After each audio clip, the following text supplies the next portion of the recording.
I'm O.W. Root, and this is Pleasant Peninsula. Last week I talked about psychologically preparing for winter, embracing winter, accepting that it's tough, and I guess moving into the season with almost an open heart for that and seeing the beauty in the harshness. Last year I talked about the necessity of getting outside, walking, having the right clothes is key to getting outside in the winter. When you don't have the right clothes, you don't want to go outside. And then you stay inside and then you go stir crazy. If you want to feel that air on your skin, even if it's cold, when you want to be outside under the open sky and it's good for you, raises your spirits, you've got to have the right clothes. But today I want to talk about beautifying your outdoor space in the winter. This is another aspect of making winter beautiful, or making it enjoyable, or as enjoyable as possible.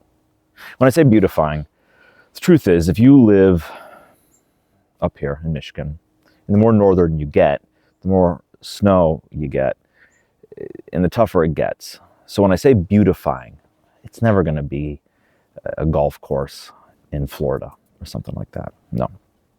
Beautifying doesn't mean making it perfect, because it's never going to be perfect.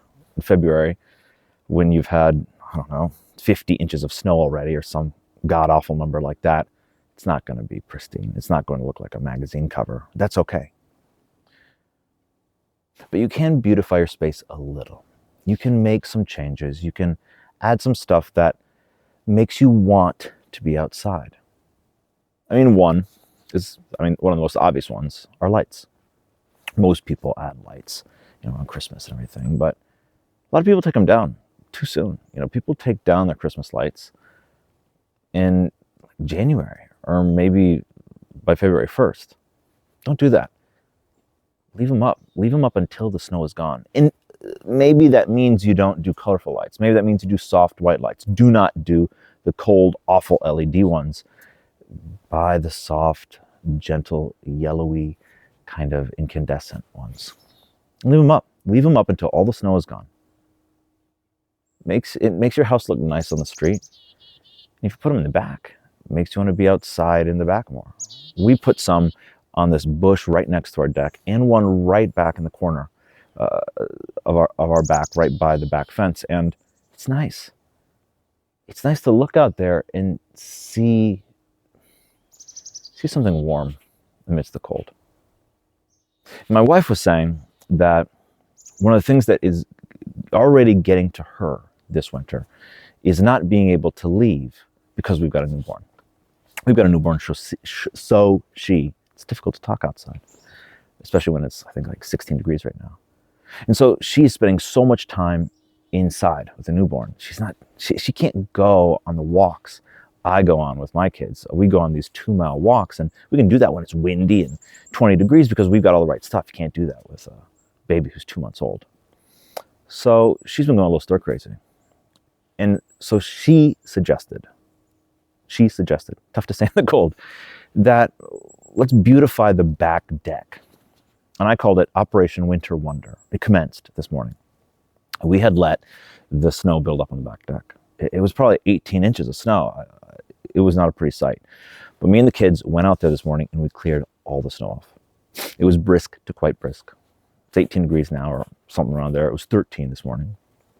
And we got the whole thing cleared off. You can now see the wood. That's step one. Now we're able to walk out there. And she's able to walk out there.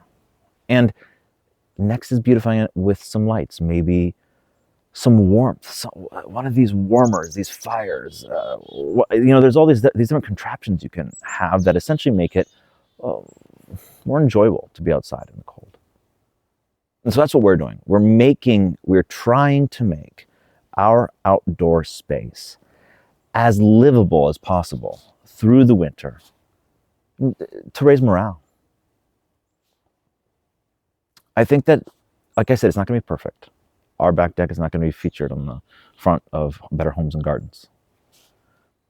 Some of these tweaks, staying on top of the snow shoveling, getting some nice lights on the back deck, maybe getting, like I said, some heat, some warmth, some fire.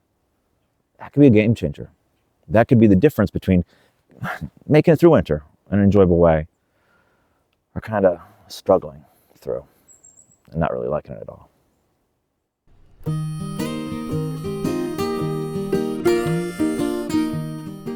What do women want?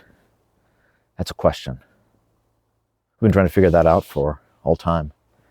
Back in the caveman days, they sat around wondering, was it mammoth meat? More mammoth meat? Bigger clubs? Heavier stones to block the entryway to the cave in which they resided? Throughout the various epochs in human civilization, men have sat around wondering, what is it that women want? The answers have changed from time to time, and they've been elusive. But I think in our era, 2025, the answer is quite simple. We figured it out. I have it for you. Let's roll that video. Women only want one thing, and it's a man who dresses well. Yeah, that might be a bit of an oversimplification. But in our era of everyone dressing down, pajama pants, sneakers, and Arrested Development, it's probably more true than not. A well-dressed woman deserves a well-dressed man, doesn't she? When a man dresses well, it demonstrates a certain kind of competency to the world. It shows care and consideration. It's a sign of being capable. Those are attractive traits in a man. It also shows respect for himself and respect for others, of course. It shows that he's a grown man and not a little boy. He can dress himself. It's a sign of strength and confidence. The truth is, every guy can dress well, if he sets his mind to it. Start with a couple Oxford shirts and go from there. Go online and find a deal, or better yet, go into a store and see what they have in stock. Try stuff on, ask some questions. They'll help. Stop in Mettler's when you're up north on Little Traverse Bay and you'll find you can get just about everything you need.